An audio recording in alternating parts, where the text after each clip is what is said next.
Hello, hello, hello, hello. Hey everyone, it is Sunshine. Welcome back. We are on, I believe, season 2, episode 9, or, who knows? Who knows what those numbers are, but we are continuing to talk about the sober witch life. And so today, I figured last week I kind of introduced to you step 2, or I'm sorry, step 1, because I have rewritten the steps to recovery. Right. And so we're going to talk to you a little bit about that step two today. What does it mean to believe in a power outside of yourself?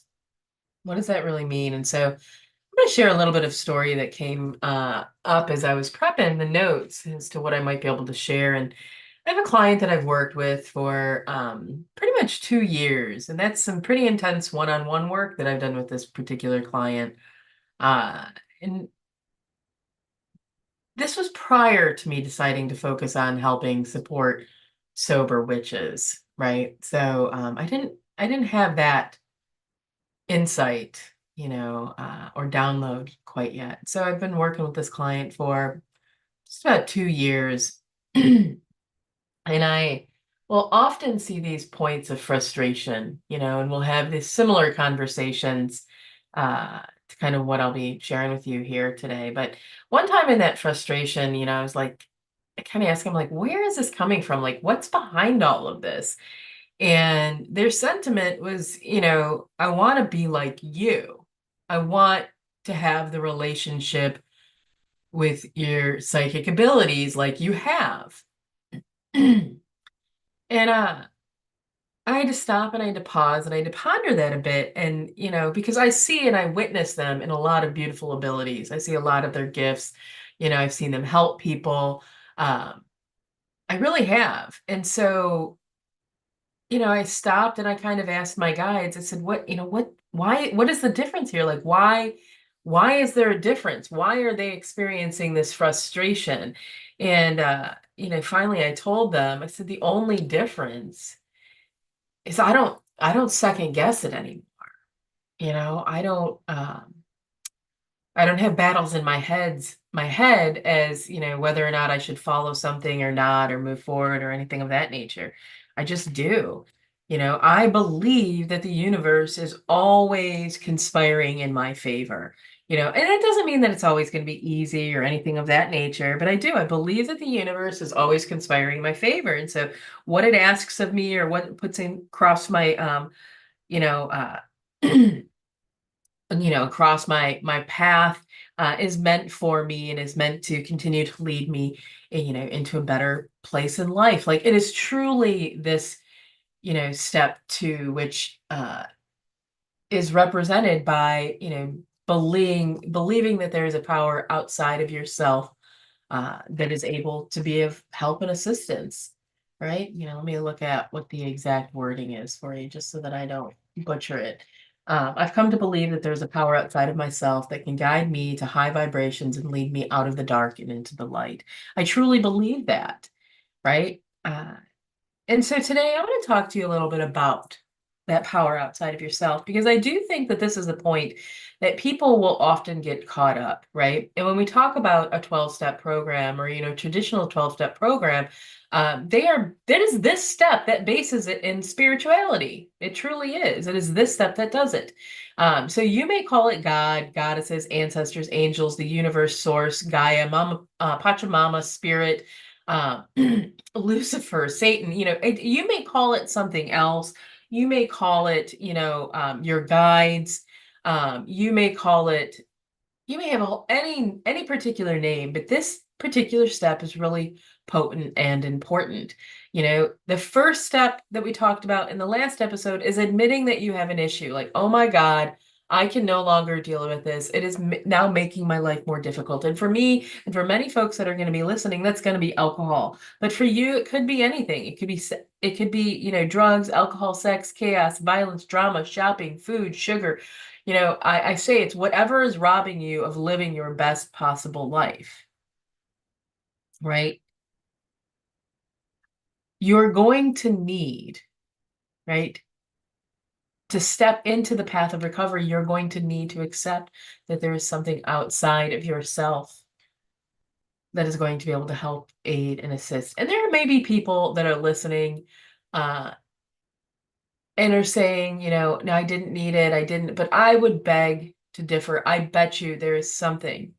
I bet you there is something, exercise, art, something that you found outside of yourself that has continued to help you remain sober. Just a path of recovery. There's 13 steps to get there. And this is the second one. So you may still be on that road to recovery, but you may not be venturing too much further, depending upon how you're leveraging and using it, right? Whatever you want to call it, whatever you want to reference it, whatever you want to refer to it as, it always represents the same essence to each of us, right? It's this belief that we require some type of spiritual guidance in life, that our egos, though necessary, are not the best aid in decision making. Often our egos are swamped with stories that other people have given us, stories that, we wrote for ourselves when we were a child, right? It's not the best aid in decision making. It's just not. So it's a belief that we require spiritual guidance. We require help, guidance, and assistance from something outside of ourselves. Our ego is always going to be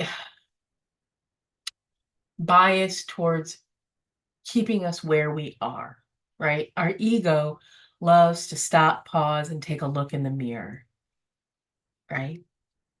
Our ego doesn't necessarily want to dream about what's in the future, right? And how we might get there safely, happily, healthily. No. This step is what makes recovery a spiritual program. It just is, right? It just is. Why am I sharing this with you today? Is because, simply put, recovery is a spiritual path, my dear friends.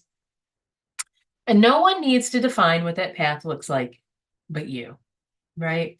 Even when it comes to these steps, even when it comes to me sharing and talking about any of these in any context, and I'll ask any of you to call me out, right? If you ever find myself giving, what appears to be more of an ultimatum, then you need to check me and tell me that I need to step back and go work my program some more, right? Because there is no one actual way to recover. There's no one actual way. This is a path, right?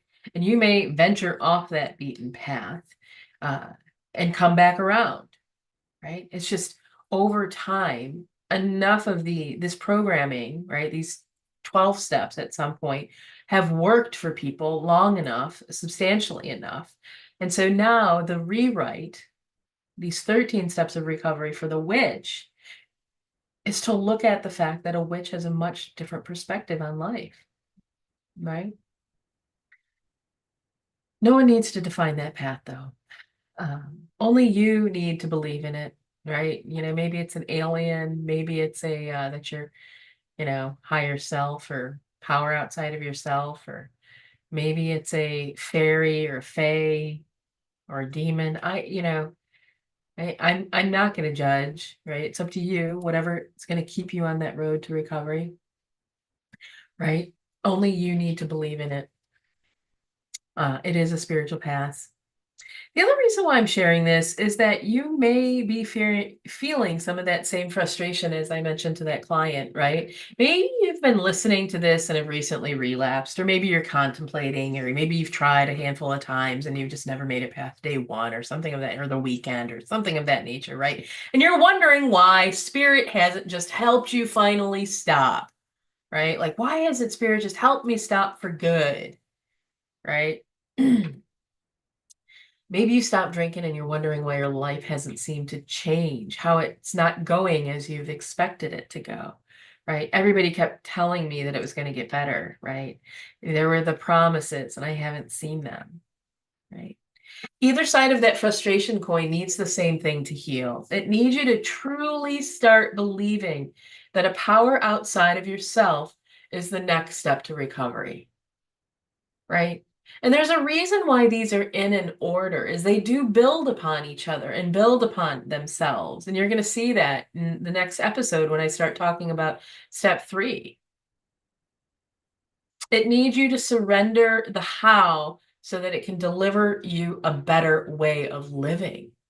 Up until this particular point in your life, you've been making all the decisions to the best of your ability. And now you're going to turn that over to your higher self, to your guides, to your ancestors, to God, to the goddesses, to, spirit, to the universe. And you're going to say, hey, I need you, I need you to help me do this,